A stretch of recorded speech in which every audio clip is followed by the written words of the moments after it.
What's up, guys? Welcome to episode 1 of the Bridge Protocol. We're going to spend some time today addressing some issues that some of you guys have brought up, especially some of you bros out there who are a little bit more tight through the low back, through the thoracic area. So we're going to spend some time here with Robbie. We're going to address a couple different movements that you guys can utilize before and after your workouts to feel a bit looser, stay a little bit safer, feel a little bit healthier.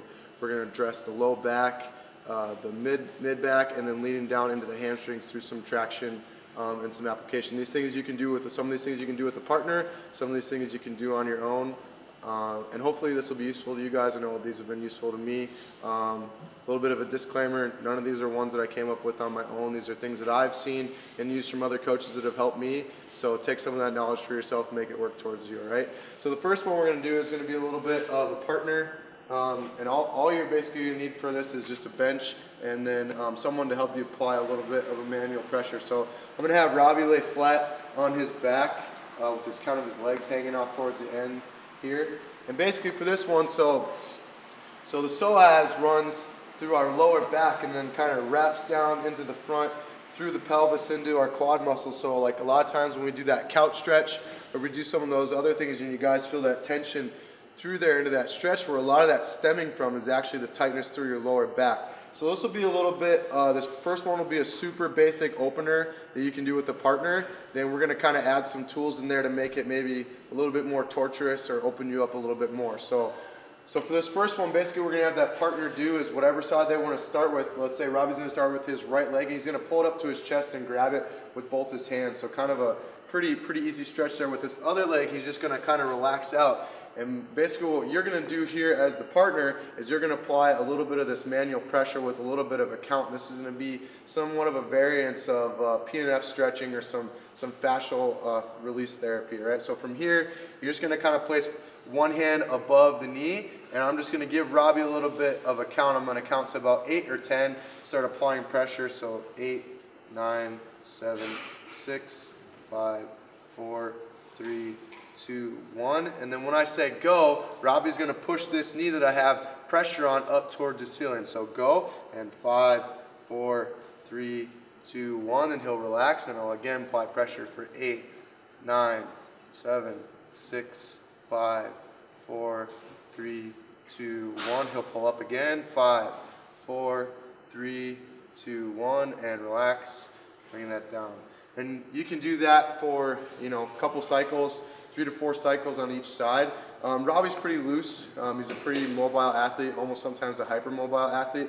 So maybe for him, if he's not really feeling much of a stretch or he doesn't feel like that's breaking it up, especially through the lower back, then we can grab a little bit of a tool. This tool here, basically 2 lacrosse balls taped together, make a little bit of a peanut. And basically we're gonna do the same thing, but now what Robbie's gonna do is Robbie's gonna place this kind of in the low part of his back with the middle of that lacrosse ball kind of in his spine in between both the lacrosse balls. From there, start to lay back. Now we're gonna do the same thing. We'll go to the opposite side now since we are stretched to the other side. But same thing from here. Now I can already tell he's probably feeling a little bit more pressure. So just listen to your partner, communicate, make sure you're not over kind of doing that. But from here, the same thing, applying that pressure.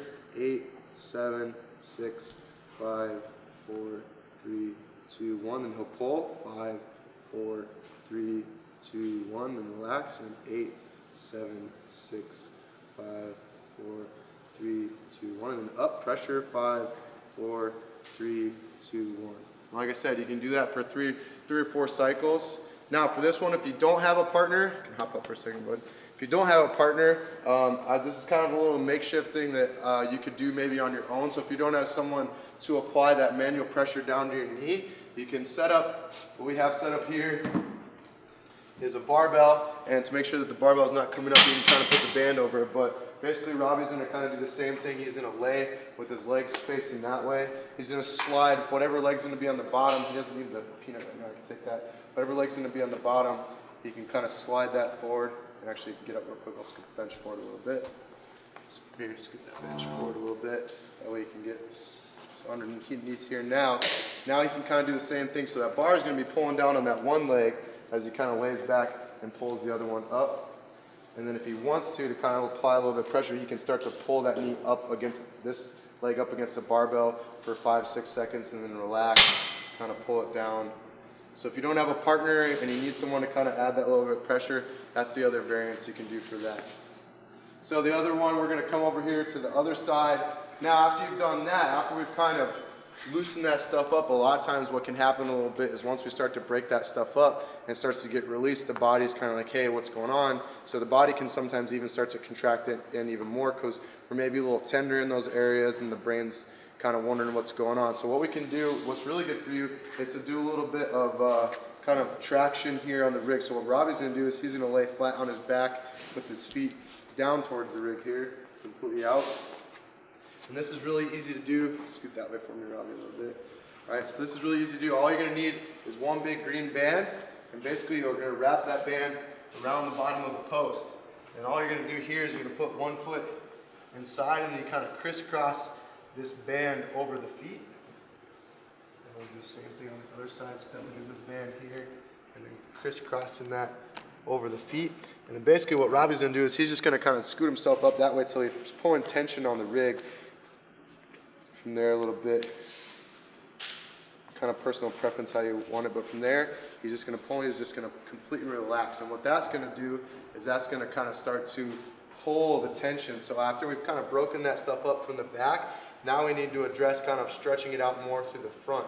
So from here, this manual traction can kind of start to open that up even more. And for this one, we're going to sit here. You're going to want to sit there for a long time, so maybe like 3 to 4, maybe even 5 minutes. You can do one side at a time if you like. I think both sides kind of feel good, and it's kind of a weird feeling at first, but you'll notice right afterwards, after you get up, that how open those hips start to feel.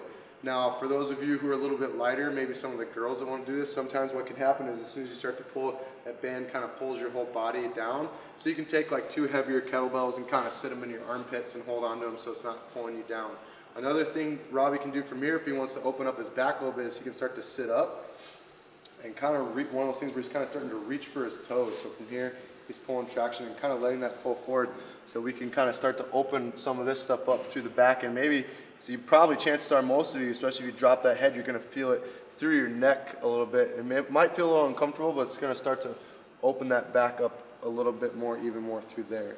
So that's a really good traction drill to do. Let's have Robbie come out of this now. So that's one of my favorite traction drills. And now that we've kind of addressed a little bit of the lower back, the last piece we're going to kind of move on to is just breaking up a little bit of part of the thoracic. So these are some 2 really simple ones. If we want to come over here to this side of the rig. So basically what Robbie's going to do is whatever side he wants to start on, he's going to be facing either way. So we'll have him face that way for now. He's going to take his right hand and kind of anchor his wrist and hand through into the band. So grabbing his hand and grabbing a handful of that band. He's going to step to his right a couple steps, pull some tension. He's going to bend 90 degrees at the waist. And he's going to let this left arm kind of come up and over and just kind of fall dead weight and kind of relax. And he's going to let this arm that's getting pulled just kind of relax. And as he takes in bigger, deeper breaths and lets them out, he just slowly tries to let that arm get opened up and pulled a little bit. And you might feel it through the front of the shoulder, especially if you're tight through your pec or your chest a little bit. And then if you're tight through the scap here, and that stuff that wraps around is going to feel tight, but it's going to help open up a little bit. And you can spend about 1.5 to 2 minutes on each side and then switching sides from there. So we'll have Robbie relax out of that one. So I would suggest doing that on both sides. And then the second one's going to be from here. So he's going to face away now. He's going to face him towards the wall. And we'll start with that same side. And he's going to get all the way up to his elbow and grabs some and then step away from the rig here. And again, now he's going to think about relaxing his armpit and trying to let some of that armpit get opened up so that he can get opened up through these lats on the side here after we've kind of already addressed a little bit of that thoracic. And again, one of the situations where you want to spend like 2 to 3 minutes on each side a little bit. So go ahead and relax out of there. So those are some good back, low back, thoracic protocols, some of the traction drills you can do. Most of those you can do by yourself, but especially with that peanut one, if you want to have a partner, it'd be really good for you to do and to be able to do that. So I hope some of these videos and some of these tips help you guys, and look forward to making some more videos in the future. Thanks, guys.